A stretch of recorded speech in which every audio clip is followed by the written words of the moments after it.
Assalamualaikum, Shalom, Om Swastiastu, Namo Buddhaya, Salam Kebajikan. Selamat pagi, saya Putu Giska Pradipta, selaku dosen tetap D3 Jurusan Teknologi Gigi, Poltekkes Kemenkes Jakarta II.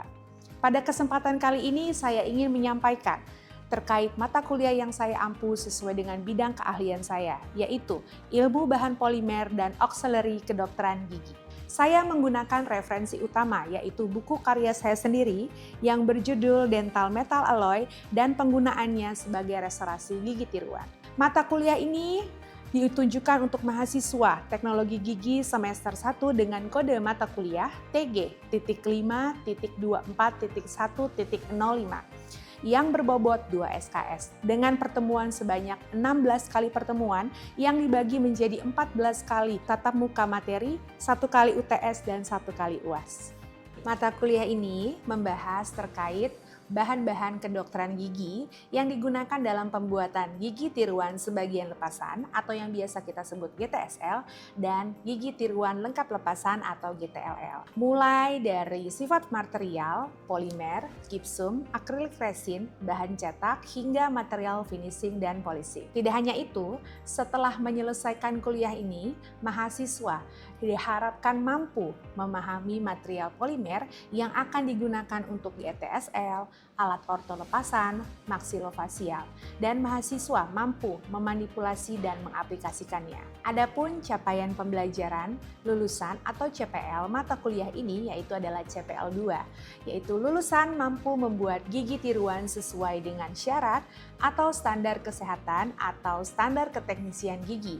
Dan juga ada CPL 3, yaitu lulusan mampu membuat alat ortodonti lepasan sesuai dengan syarat atau standar kesehatan atau keteknisian gigi.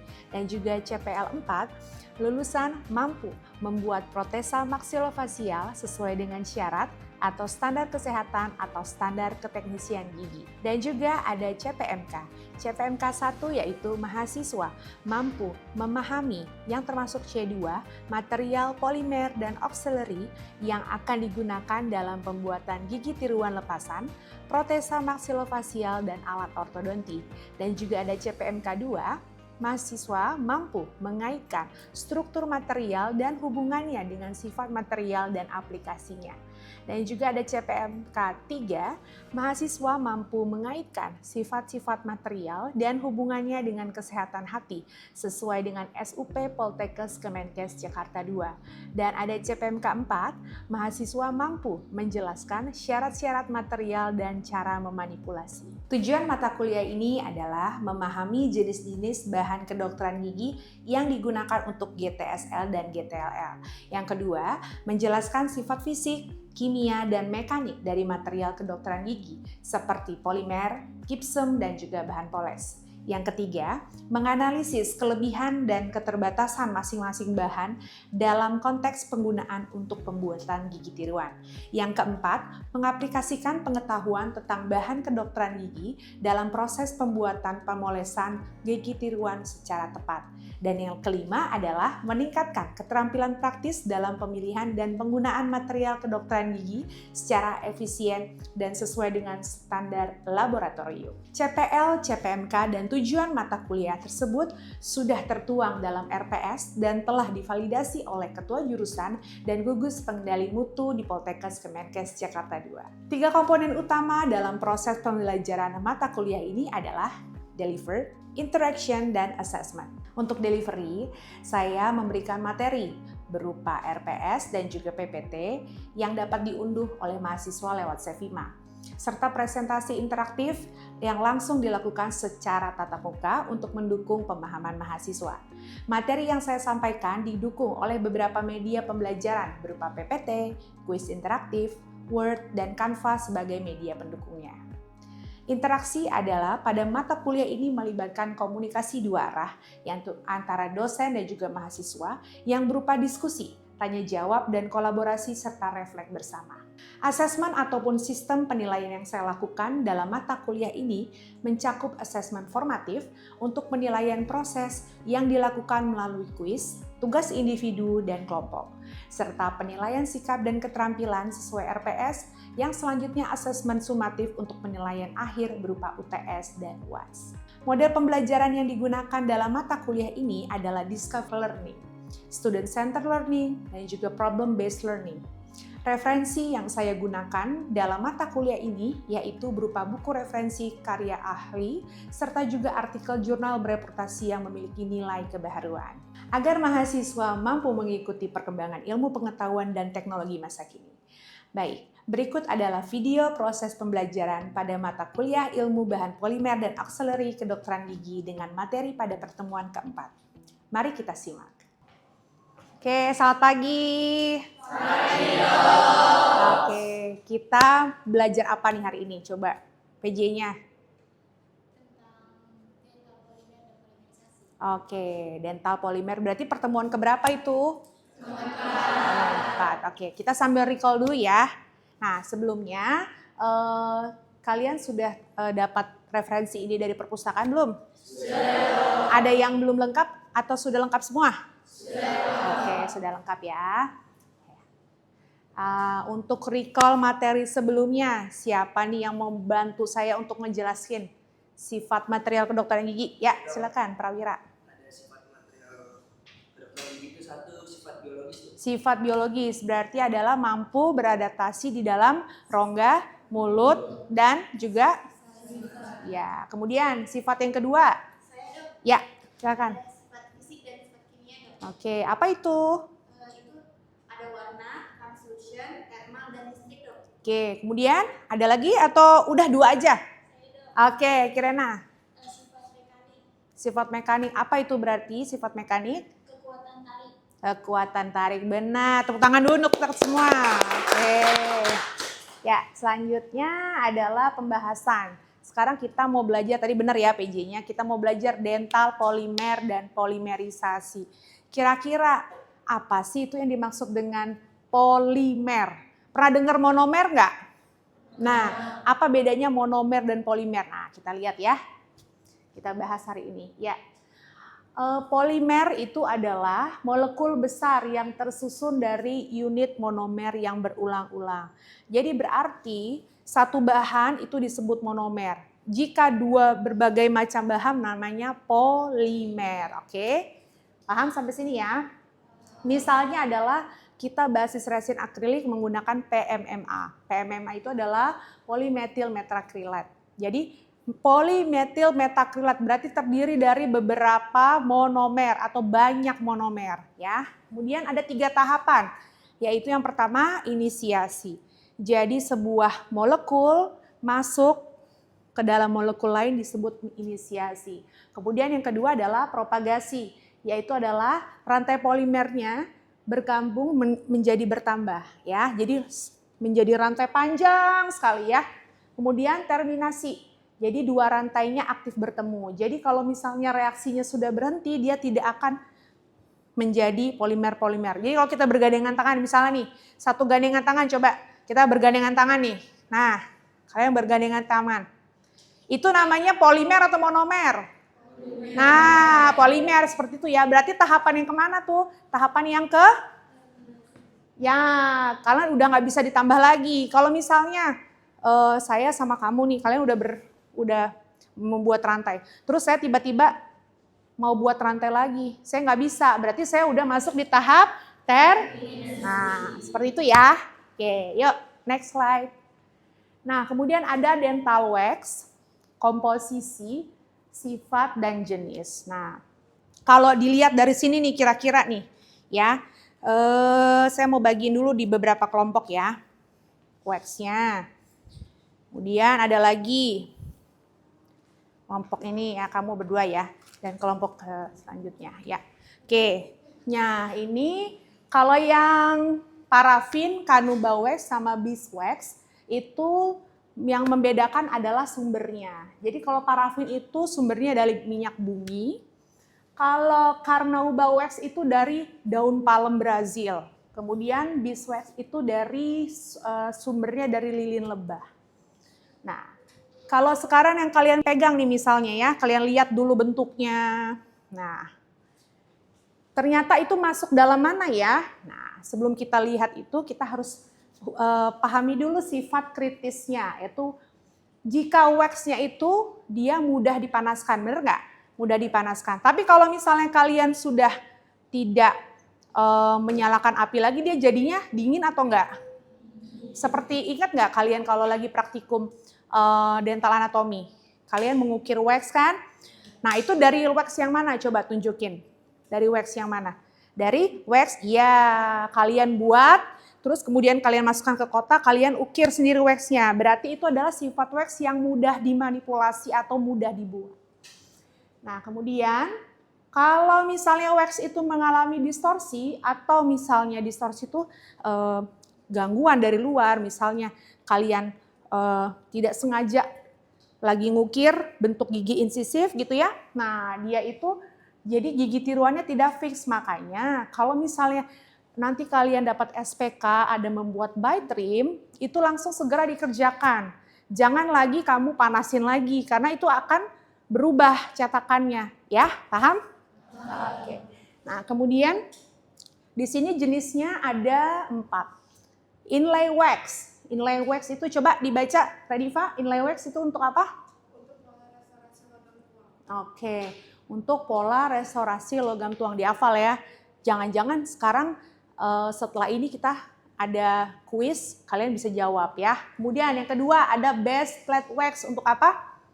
Basis sementara GTSL atau GTLM. Oke, kemudian yang ketiga ada utility wax, yaitu untuk border molding. Border molding itu untuk membuat sendok cetak perorangan ya. Nah bentuknya itu dia khas, dia selalu bentuknya batangan dan kalian buat di pinggir sendok cetak. Masih ingat ya praktikum GTLL ya? Oke, kemudian yang keempat adalah boxing wax, yaitu kotak cetakan sebelum dicor gipsum. Nah itu bentuknya pasti udah ada cetakannya, jadi kalian udah pasti hafal itu. Nah sekarang kalau yang kalian lihat tadi udah diputer ya waxnya teman-teman ya. Nah itu kira-kira termasuk yang mana ya? Kalau yang Alia pegang tuh termasuk yang mana? Base plate wax ya. Kemudian yang Prawira pegang termasuk yang inlay wax. Karena inlay wax itu dia lebih mudah dibedakan karena warnanya ya. Warnanya itu biru. Kalau yang ini udah pasti kelihatan merah. Udah tahu saya. Kalau yang ini berarti adalah untuk membuat cervical wax. Jadi kalau misalnya kita mau buat PFM atau mau buat bridge yang lebih detail, kita bisa pakai ini. Oke, dari sini mengerti? Oke, selanjutnya, nah kita masuk ke dental gypsum. Tapi sebelum masuk ke dental gypsum, ada yang mau ditanya dulu nggak tentang wax? Nggak ada, cukup ya. Oke, kita next ya ke dental gypsum. Dan di sini ada 5 tipe dan cara manipulasinya. Jadi ternyata bukan cuma wax aja yang bisa dimanipulasi, gypsum juga bisa dimanipulasi ya. Ada tipe pertama yaitu impression plaster, bahan cetak yang jarang digunakan karena dia bentuknya keras dan setting time-nya cepat ya. Kemudian yang kedua adalah dental plaster tipe 2, dia untuk kita bisa lihat warnanya yang ungu ya. Itu dia untuk model studi dan juga mounting artikulator. Dan yang ketiga ini, nah yang ketiga yang biasa kita pakai ya, itu adalah tipe ketiga, yaitu dental stone untuk model kerja dan juga model kerja orto. Kemudian tipe 4 itu lebih spesifik, yaitu untuk die, untuk onlay ya. Kemudian tipe kelima itu untuk casting alloy. Nah tapi, di dalam buku saya referensi utama, itu membahas kalau ekspansi setting die stone itu dimanfaatkan untuk kompensasi penyusutan logam pada casting. Jadi ternyata si die stone ini adalah baik untuk mengerjakan casting, gitu ya. Oke, ya selanjutnya dari sini kalau kita lihat 2 bahan ini, kalian bisa tahu nggak yang mana yang gypsum? Coba pilih yang mana yang gypsum. Iya, jadi kalian harus baca kalau alginate adalah bahan cetak ya. Oke, selanjutnya. Nah, selanjutnya adalah kita masuk ke acrylic resin. Ada yang mau ditanya lagi nggak tentang gypsum? Cukup ya, kita masuk ke resin. Nah, kira-kira resin ada 3 resin di sini. Nah, itu yang kalian pakai yang mana? Kalau saya mau buat GTC resin, saya pilih yang ini atau yang ini? Coba, gambling, yang belakang. Coba. Oke, benar ya, yang ini. Nah, itu kalian harus hati-hati karena di sini ada orthoresin. Boleh nggak saya pakai orthoresin, terus powdernya orthoresin, liquidnya pakai yang untuk resin? Tidak bisa ya. Oke, yuk. Nah, di sini ada 5 tahapan, yaitu kalau bisa 5 tahapan berarti kita masuk ke dalam heat cure. Ada heat cure berarti ada self cure, ya. Kalau heat cure itu ada 5 tahapan. Nah, nanti kita demoin aja sekalian ya. Tolong kalian perhatikan dulu baik-baik. Nah, yang kita masukkan dulu liquid atau powdernya? Liquid ya. Nanti kita buka liquidnya. Tolong dibantu nak. Sambil buka liquidnya, saya jelasin dulu ya. Jadi tahapannya itu sandy, stringy, dock, rubbery, dan hard. Nah, yang paling ideal ada yang paling bagus adalah dough stage. Nah, kalau sandy berarti masih pasir. Jadi saat kita menuangkan, nah, tolong dituang nak. Oke, saya segini ya. Kemudian tadi powdernya pakai yang mana ya? Yang resin atau yang orto ya? Oke. Nah, jadi perbandingannya 1:1 ya. Nah. Oke. Nah, ini ya, nanti kalau lebih detailnya kita nanti pada saat praktikum. Jadi nanti langsung kita aduk. Nah, bentuknya pasir. Bentuknya masih pasir ya. Nah, berarti adalah tahapan pertama, sandy ya. Bisa lihat ya. Masih sandy ya. Terus dia bisa berubah lagi menjadi benang. Jadi ditarik benang. Berarti tahapan keberapa? Sandy ya. Oke. Ini karena liquidnya banyak saya tambahin lagi ya. Jadi kenapa harus masukin liquid dulu? Supaya kamu bisa mengatur arah polimernya ya. Oke, terus diaduk sampai tadi stage berapa yang ideal? Nah, dough stage ya. Dough stage itu adalah yang dia bisa untuk kalian lakukan. Kemudian yang keempat itu adalah seperti karet. Jadi dia udah mulai keras, tapi belum keras seperti hard ya. Nah, gitu. Oke. Kita mungkin mau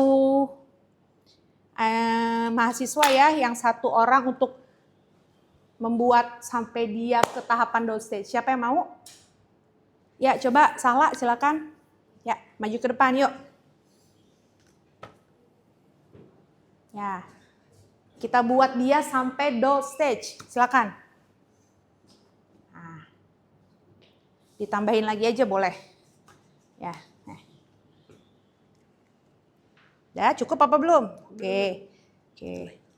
Coba dibantu temennya. Nah. Yang lainnya lihat ya, kira-kira di benar nggak yang diambil powdernya? Udah benar belum powder yang diambil? Sudah ya. Oke. Sampai tahapan apa tadi? Dough stage. Ayo. Oke. Boleh ditutup lagi liquidnya nak? Ya, coba. Sampai, ya betul. Dia harus sampai dough stage seperti ini ya. Ayo teman-temannya diaduk biar gantian. Digilir. Ya, terima kasih. Salah. Ya. Oke, itu namanya dough stage ya. Oke. Setting time-nya 5 menit. Jadi dia kamu nggak usah cepet-cepet buru-buru. Ya. Biasanya untuk kamu kalau self cure agak lengket kan? Nah, kamu bisa tap-nya pakai liquidnya. Nah, coba sampai di Fernanda masih dough stage apa yang mana? Apa hard nih sampai Fernanda tiba-tiba udah sampai hard? Masih dough stage? Masih dough stage, oke. Ya, lanjut. Kita cek ya sampai keberapa dia hard ya. Oke, coba diangkat, ditarik. Nah, ini udah mulai tahap Iya, tahap keempat ini. Berarti udah sampai tahap keempat.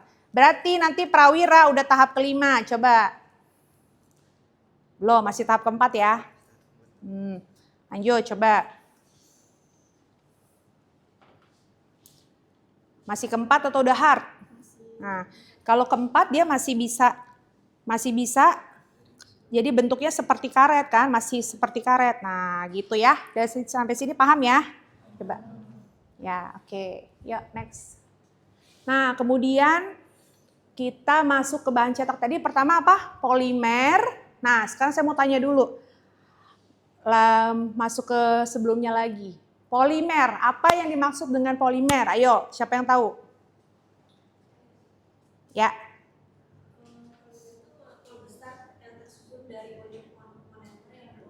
Oke, baik. Nah, sekarang kita masuk ke bahan cetak. Nah, bahan cetaknya ini tadi kan kita pakai alginate. Dia itu termasuk yang non elastik ya. Kalau misalnya yang gun itu atau rubber masuknya ke elastis. Nah, ini pertemuan kelima saya akan bahas lagi mengenai bahan cetak. Jadi lebih dalam. Jadi minggu depan kalian harus siap dengan bahasan bahan cetak ya. Oke, baik selanjutnya. Oke, tanya jawab ya. Ada yang mau tanya nggak? Ya, silakan Resti. Oke. Oke, jenis polimerisasinya atau ikatannya ya. Ya, seperti di sini nih ada porselen fused to metal. Berarti ada dua bahan, porselen dan juga metal. Berarti dia ada ikatan kimia. Ikatan kimia berarti dua bahannya sama atau dua bahan yang berbeda, yaitu dengan cara oksidasi. Kemudian ada ikatan mekanis, yaitu kalian harus memberikan permukaan yang kasar pada logam. Berarti dengan cara dipin blast. Nah, kemudian ketiga adalah gaya van der Waals. Masih ingat gaya van der Waals? Ya, gaya tarik-menarik. Dan yang keempat adalah tensile strength. Ya, jadi dua bahan polimer itu, dua bahan yang berbeda adalah empat sifat ya. Oke, baik. Selanjutnya adalah kita kuis ya. Ya, silakan kalian scan barcode dan juga kerjakan dengan santai. Aman ya jaringannya ya, bisa semua ya, wifi-nya ya. Oke, silakan. Waktunya 1 menit aja, nggak usah lama-lama. Karena pasti kalian bisa kalau tadi perhatikan. Oke. Dah, saya rasa sudah cukup ya. Sudah semua ya? Sudah ya? Oke. Oh, masih ada yang belum kayaknya nih. Ayo, coba. Yang udah boleh di close dulu atau kalian catat, siapa tahu itu bisa jadi soal UTS kalian. Oke, sudah kuisnya. Kita tutup dan kita recap dulu ya. Oke, siapa ya yang jadi juara 1? Yeay, Arya! Keren ya, sudah ada 5 besar di sini. Oke, baik. Selanjutnya yaitu adalah penugasan ya. Dari penugasan ini buatlah makalah. Jadi kalau makalah berarti bukan 1 halaman ya kan? Ya. Kemudian dengan judul ilmu bahan polimer dan auxiliary kedokteran gigi pada pembuatan. Kelompok 1 pada pembuatan GTLL. Kelompok 2 pada pembuatan GTSKL. GTSKL. Kelompok 3 Pada pembuatan PFM. kelompok 4 Pada pembuatan ortodontik. Nah, jadi di 4 makalah itu kalian bahannya sama atau berbeda? Berbeda, oke. Penugasannya dikumpulkan yaitu hari Jumat jam 8 pagi di ruang akademik. Mengerti sampai sini? Mengerti. Oke, ya. Baik, terima kasih untuk pertemuan kita yang keempat. Minggu depan kita akan bahas tentang bahan cetak ya. Bahan cetak untuk minggu kelima. Terima kasih, salam sehat. Terima kasih.